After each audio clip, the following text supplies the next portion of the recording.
I've been a social activist all of my adult life, and at some point I realized that until the basic underlying structures that serve our daily life change, then as a social activist, all I'd be doing is putting out brush fires here and there.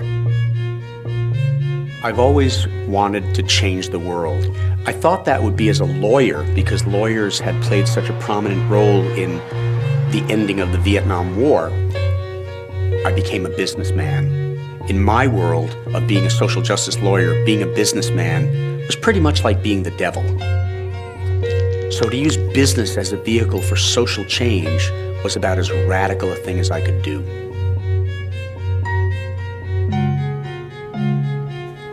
Juan Valdez does not exist.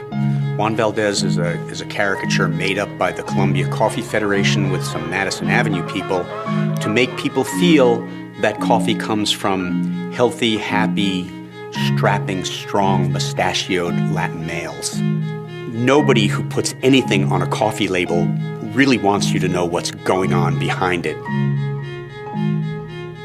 I think the first thing that coffee drinkers have to do is whatever coffee they've got, they have to look in that cup and say to themselves, there's a lot more here than meets the eye. Poverty in a village, pollution of water, war, women's rights. Those are all costs that we have to deal with. Business schools teach us that the path to success is to buy low and to sell high.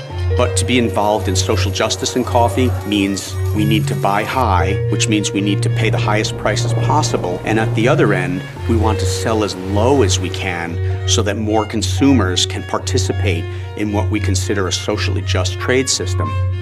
Fair trade allows a consumer to know that the product that has a fair trade label on it represents a certain set of values. In the fair trade movement, what we've tried to do is make that one straight line from the farmer to the home office or from the farmer to the consumer. What would it look like if a company actually engaged in the lives of the villagers it bought from? What would it look like if a company paid real money for that coffee?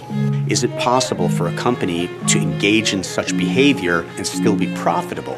We're not trying to change everything in the world. We're trying to model that a company can positively and appropriately participate in bettering the lives of the people that it works with at all ends of the supply chain. Unless we treat people with dignity and take only what's a fair share for us and not as much as we can grab, ultimately the house of cards comes down. If at the end of my life I've helped bring water to a couple of thousand people, helped educate a couple of thousand kids, helped participate in the evolution of a concept of equitable, fair, and just trade, I'll have done my piece.